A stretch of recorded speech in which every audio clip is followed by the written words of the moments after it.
Salam sejahtera dan salam satu Malaysia kepada Dr. Sharina Samsudin. Okey, saya adalah Kartik Ramasamy daripada kumpulan nombor 9. Okey, kumpulan kita hari ini akan membentangkan tentang rundingan kod tata laku antara Malaysia dengan China.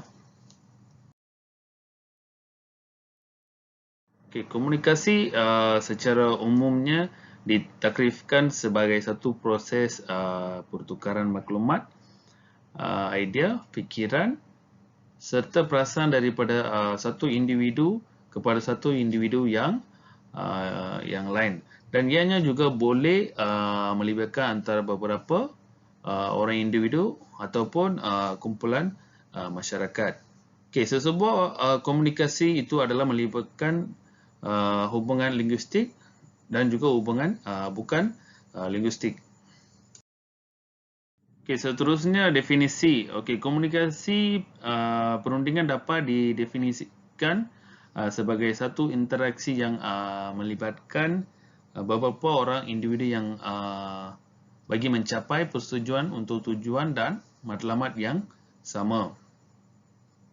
Okey, Kennedy dan Gavin pula menakrifkan perundingan sebagai satu proses tawar-menawar bagi mengurangkan perbezaan dalam sesebuah keputusan dan sebagai usaha untuk menyelesaikan sesuatu masalah itu. Okay, matlamat utama sesuatu proses perundingan itu dijalankan adalah untuk mencapai kata sepakat. Kesepakatan membawa maksud setiap individu yang terlibat dalam perundingan berasa bahawa kepentingan mereka diberikan perhatian dan semua orang menerima kesepakatan yang dicapai dengan hati yang terbuka. Melalui kesepakatan itu, mereka akan merasa kepuasan dalam keputusan yang diambil walaupun mereka mendapat manfaat yang minimum atau lebih di akhir perundingan. Salam sejahtera Puan Sharina Samsudin dan juga rakan-rakan saya. Okey, saya akan membentangkan tentang latar belakang kajian kami. Okey, yang pertama, Lautan Cina Selatan iaitu LCS adalah merupakan satu kawasan perairan yang luas dan dibatasi banyak negara seperti Malaysia, Vietnam, Indonesia, Brunei, Filipin dan juga negara China. Kekayaan khazanah seperti gas asli di kawasan ini mampu menyumbang kepada kestabilan ekonomi negara, menjadikan rebutan negara-negara pesisir. Kedudukan kawasan Lautan Cina Selatan yang terletak di jalur perlintasan bagi kapal-kapal antarabangsa yang melalui Selat Melaka merupakan pautan perdagangan dari Eropah ke Asia, menjadikan ianya antara laluan tersibuk di dunia. Minat oleh pertumbuhan ekonomi yang pesat di negara-negara Asia terutama China. Perabutan kawasan perairan Lautan Cina Selatan ini telah berlaku sejak Perang Dunia Kedua lagi. Okey, walau bagaimanapun, berdasarkan kepada Konvensyen Undang-Undang Laut Antarabangsa 1982, setiap negara pesisir telah dibenarkan untuk menuntut sehingga 12 batu nautika laut wilayah yang diukur dari garis dasar, iaitu biasanya dari paras air surut di pantai. Melawati garis 12 batu nautika yang telah ditetapkan, negara-negara ini berhak menuntut sejauh 200 batu nautika dari kawasan perairan dan dianggap sebagai zon ekonomi eksklusif negara masing-masing. Berbeza dengan negara China, mereka telah mendakwa sebahagian besar kawasan Lautan Cina Selatan adalah milik mereka berdasarkan tuntutan sejarah yang dikenali sebagai Garis Putus 9. Tuntutan ini walau bagaimanapun tidak mendapat pengiktirafan daripada Pertubuhan Bangsa-Bangsa Bersatu. Namun, negara China telah mengambil langkah-langkah untuk menunjukkan kepada dunia kuasanya. Contohnya, yang pertama adalah negara ASEAN mengambil langkah untuk mengadakan rundingan dengan negara China bagi mewujudkan kod tata laku. Langkah ini diambil bagi memastikan tidak berlaku konflik dan ketegangan di Lautan Cina Selatan yang boleh mengganggu gugat keamanan dan juga kedaulatan negara ASEAN. Malaysia juga merupakan antara negara yang komited menyertai rundingan ini bagi menyelesaikan setiap isu dan pertikaian yang timbul agar kedaulatan negara dapat dikekalkan. Assalamualaikum dan selamat sejahtera. Nama saya Suhaila binti Rahmat, nombor matrik saya 25743. Apa yang saya isukan di sini adalah penyataan masalah. Hubungan diplomatik yang baik antara Malaysia dan China telah terjalin sejak bertahun-tahun lamanya. China merupakan antara negara yang telah mengiktiraf Malaysia sebagai sebuah negara yang berdaulat sejak 1971. Hubungan diplomatik Malaysia dan China dapat dibuktikan dengan peningkatan jumlah pengunjung dan pelancong daripada negara China sahabat tahun. Hubungan Malaysia dan China ini juga meningkatkan ekonomi negara Malaysia dalam sektor pelancongan serta sektor perdagangan. Pada tahun 2013, perdagangan dua hala antara China dan Malaysia telah mencapai jumlah aset sebanyak AS 106 bilion. Hubungan Malaysia-China telah memberi kesan positif kepada kedua-dua belah negara. Perpecahan dan pergaduhan bagi merebut kawasan perairan LCS iaitu Laut Cina Selatan di antara Malaysia dan China hanya akan mendatangkan kerugian buat negara Malaysia yang masih lagi membangun. Perundingan yang berkesan sebagai salah satu langkah efektif yang boleh dilakukan oleh Malaysia bagi memastikan hubungan diplomatik antara kedua-dua belah negara dapat dikekalkan di samping menjaga keamanan serta kedaulatan negara.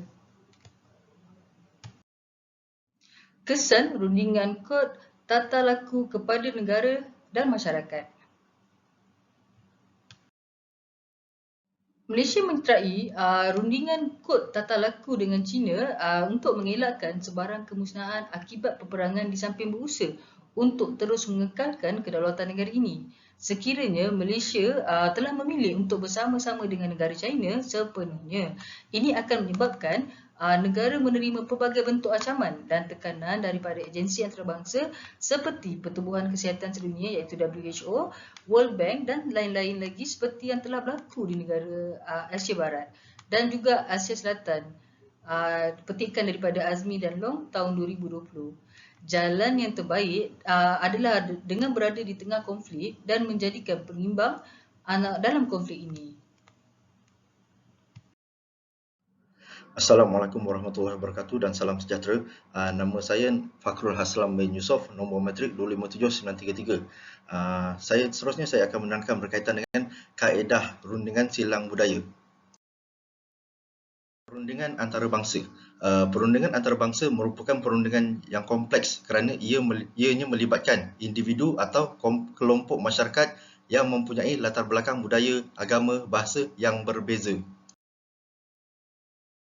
Fokus utama dalam komunikasi silang budaya ini adalah untuk memastikan mesej yang ingin disampaikan dapat ditafsirkan dengan baik oleh penerima maklumat walaupun terdapat perbezaan budaya.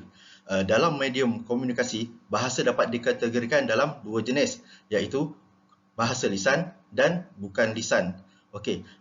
Bahasa jenis lisan melibatkan pertuturan dalam komunikasi untuk menyampaikan mesej. Manakala bagi bahasa jenis bukan lisan, perunding perlu mengambil berat tentang interpretasi budaya seseorang dalam ekspresi muka dan isyarat tangan. Seseorang yang berurusan dalam komunikasi antarabangsa perlulah sentiasa peka terhadap budaya perunding lawan bagi mengelakkan sebarang salah faham dalam rundingan yang boleh menimbulkan konflik. Guanzi adalah elemen penting yang melibatkan interaksi sosial dalam konteks perniagaan dalam budaya Cina. Guanzi membawa maksud hubungan. Masyarakat Cina lebih selesa untuk berunding dan bekerjasama dengan mereka yang mempunyai hubungan yang baik dengan mereka. Seterusnya adalah dimensi nilai budaya mengikut teori Hofstede. Teori Hofstede membincangkan tentang perbezaan budaya pada kelompok masyarakat yang mempengaruhi tingkah laku individu dalam organisasi. Terdapat 4 elemen dalam model yang dibangunkan oleh Gerd Hofstede ini. Antaranya adalah jarak kekuasaan, pengelakan ketidakpastian, individualistik melawan kumpulan, dan jantena. Jarak kekuasaan dapat ditarifkan sebagai suatu tahap sesebuah masyarakat dalam berhadapan dengan perbezaan kuasa yang wujud antara sesama individu. Perbezaan jarak kuasa yang tinggi menunjukkan bahawa masyarakat dalam kawasan itu cenderung untuk bertolak ansur dan menerima ketidaksamaan nilai sosial yang tinggi. Seterusnya, bagi aspek pengelakan ketidakpastian pula, ianya menerangkan tentang sejauh mana penerimaan masyarakat tentang ketidakpastian atau kesamaran. Dalam sesebuah perundingan, ketidakpastian dalam sesebuah keputusan yang diambil mungkin akan berlaku. Oleh hal yang demikian, bagi mengurangkan ketidakpastian yang berlaku ketika rundingan, pembuat keputusan perlulah membuat satu ketentuan tentang bagaimana kewujudan ketidakpastian itu berlaku.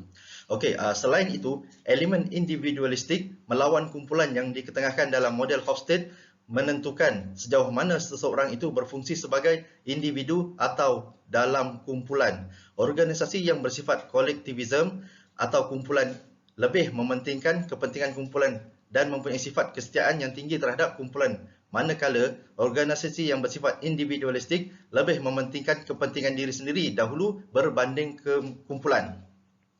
Akhirnya, dimensi jantina yang melibatkan jantina lelaki dan wanita menerangkan tentang kepentingan satu-satu jantina itu dalam aktiviti sosial.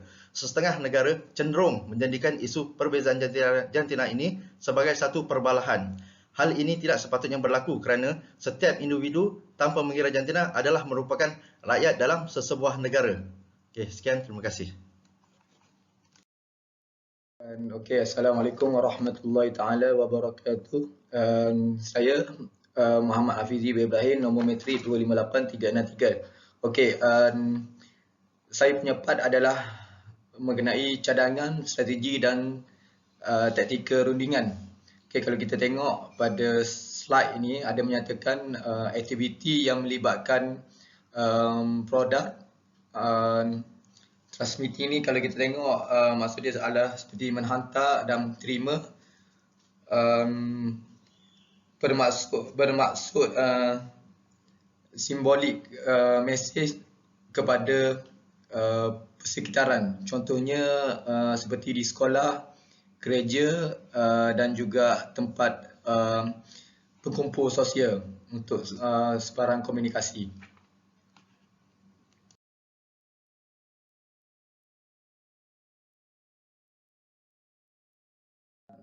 Satu cadangan strategi yang telah diatur contohnya seperti membina satu resolusi jangka panjang mengenai isu yang telah dirundingkan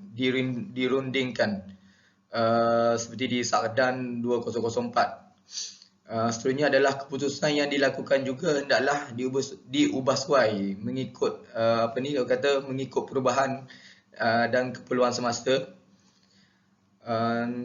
Satu lagi seperti mewujudkan suasana perlindungan yang mengharmonikan setiap individu ketika proses